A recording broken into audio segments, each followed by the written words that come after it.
Scenes from Iran over the weekend were literally apocalyptic. 10 days of non-stop bombardments are reducing the regime to rubble. Oil depots ablaze, rivers of fire surging through the streets of Tehran, a sky so black with smoke that 10 million people woke up Sunday morning and couldn't see the sun. We are witnessing in real time the old Middle East burning to the ground, and what rises from the ashes promises to change the world like never before. Hey gang, it's me, Dr. Steve, your Patriot Professor, here to help you make sense of the madness with breaking news and analysis. You're not going to get anywhere else, so you know what to do. Make sure to smack that bell and subscribe button. Also, if you want up-to-the-minute alerts and analysis of what's really happening in the Middle East, literally right now, it's all moving faster than any news cycle can keep up with. So if you're only catching updates when YouTube serves them up, you're already behind. Sign up for my free Patriot Alerts, and I'll get you the real story the moment it breaks. Just click on that link below. Those apocalyptic visuals we just witnessed were from the weekend strikes on Tehran's oil infrastructure. The first time energy targets were hit in this conflict, a number of oil depots were destroyed, and there were literal rivers of fire. The burning oil actually started flowing into the sewers and the streets. Again, the scenes were utterly cataclysmic. We are now officially in day 10 of the U.S.-Israeli war with Iran. The United States and Israel have officially entered phase 2 of the Operation Epic Fury. The initial phase, which involved suppressing air defenses, decapitating command and control, and destroying missile launchers, is now considered complete. Phase 2 shifts to dismantling Iran's defense industrial base. So missile production facilities, weapons factories, and underground ballistic missile silos.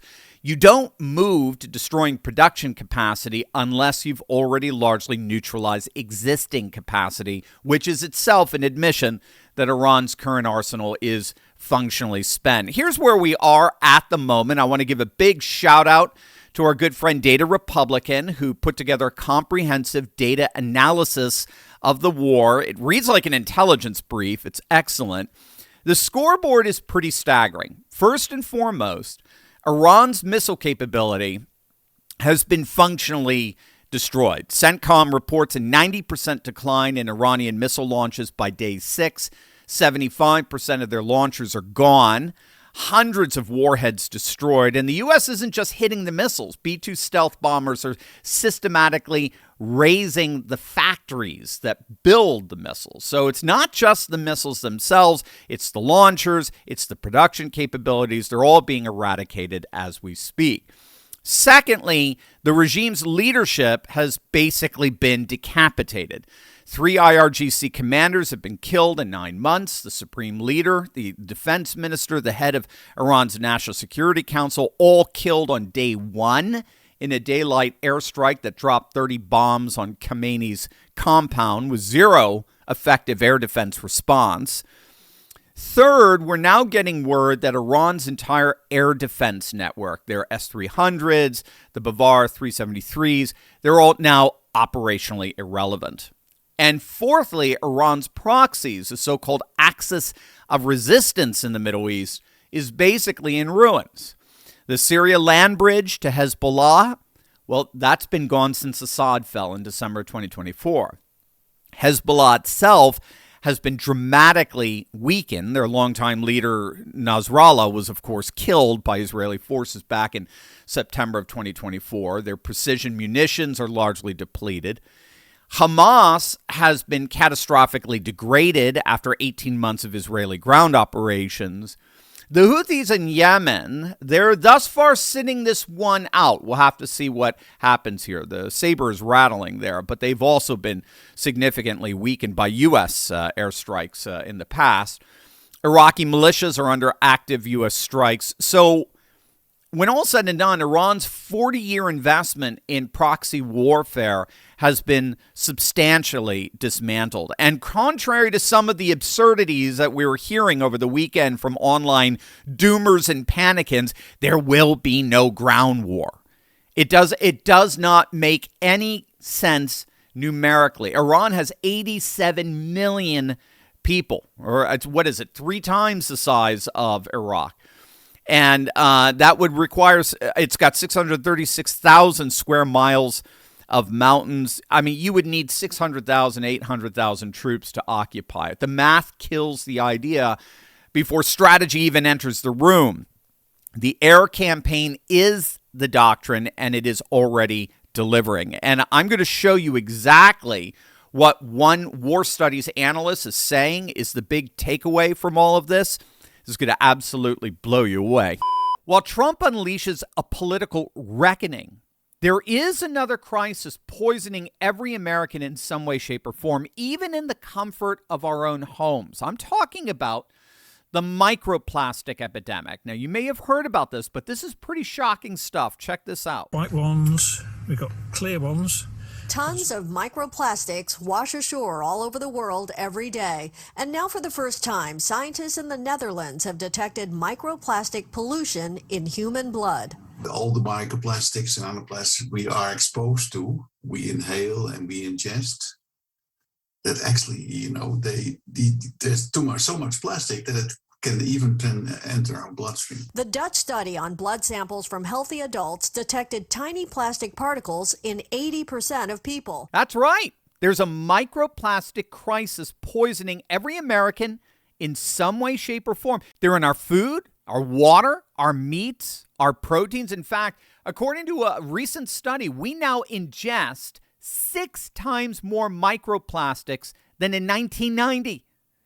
It's wreaking havoc on our health and on our organ functions. And unfortunately, no one is immune from this. But there is an amazing solution. There's a unique bacterial strain found only in kimchi that's been found to effectively degrade microplastics. In fact, traditional kimchi is one of the world's most powerful superfoods. But let's be honest, it's messy, it's strong smelling, and not exactly easy to eat every single day. So that's why our good friends over at Brightcore created Kimchi One. Now you can get all the benefits of premium fermented kimchi in convenient capsule form. No mess, no taste, no hassle.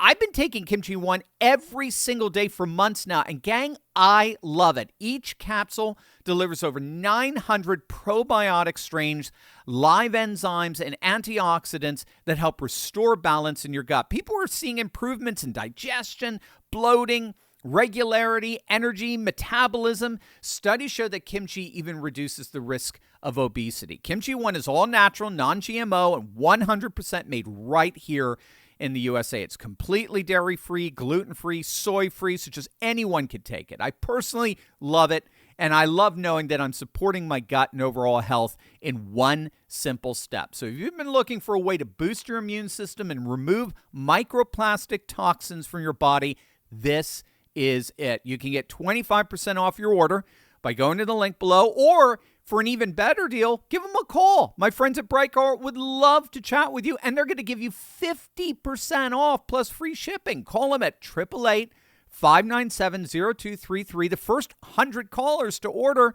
are going to get a free bottle of vitamin D3. Again, you only get that 50% off and free shipping when you give them a call. So once again, that number is 888-597-0233.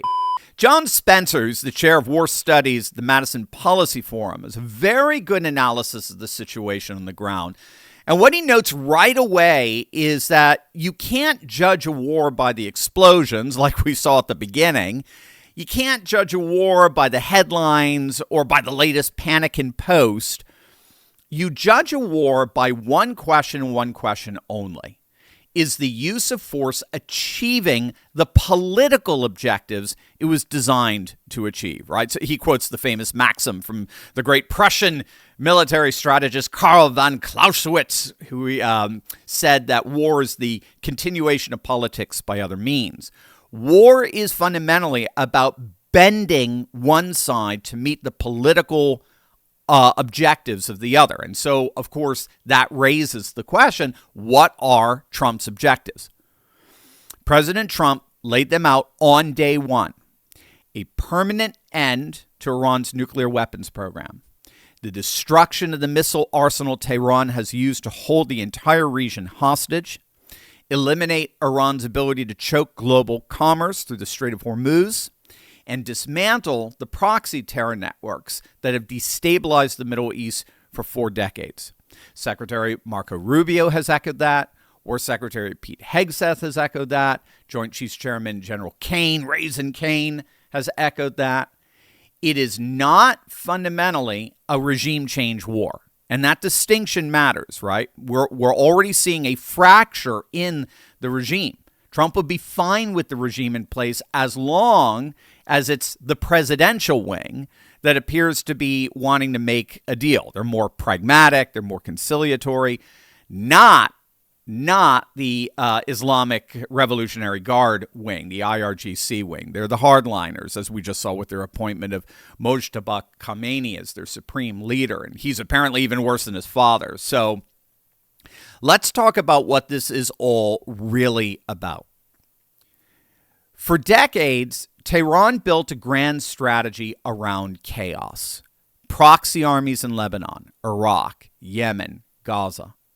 Missiles pointed at every capital in the region. Naval harassment in the Persian Gulf.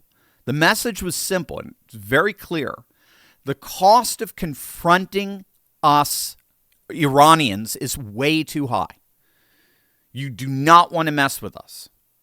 And when this war started, Iran doubled down on that. They launched everything they had, missiles, drones, attacks all across the Gulf, hoping to spread enough devastation to fracture the coalition forming against them. The bet was that if they could absorb the opening blows and keep firing, Washington would face an impossible choice. Either let the regime survive with its nukes intact or get dragged into a ground war that would bleed America for years. That bet is failing. Again, this war analyst notes that Iran's missile launch activity has dropped 90%. Drone launches are down over 80%. 75% of their launchers are destroyed. We saw there was just a report that came out from the UAE. The UAE shot down yesterday 15 drone attacks. Well, sorry, they were attacked by 15 drones. They shot down 4. One got through. Why that was so significant is, on average, they've been attacked hundreds of times a day. And now it's basically collapsed down to 15.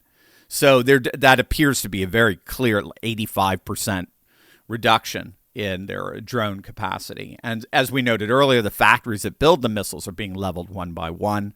The nuclear program at Fordo, the underground enrichment site buried in the mountain, was hit with America's largest bunker busters. Natanz, Isfahan, which is a secret weapons compound near Tehran, they were destroyed or severely damaged. Iran went from a 0-day nuclear breakout capability to years of reconstruction. Some estimations are decades. The leadership has been decapitated. And here's where Clausewitz comes back in here. This fellow, Clausewitz wrote as well that war is the realm of uncertainty. And that uncertainty itself can be a weapon. The Trump administration is using it brilliantly. Will this campaign last days or weeks? Maybe even months? Will ground forces be introduced? He won't. He says he won't rule it out. Again, it's not going to happen, but Iran has no idea of that.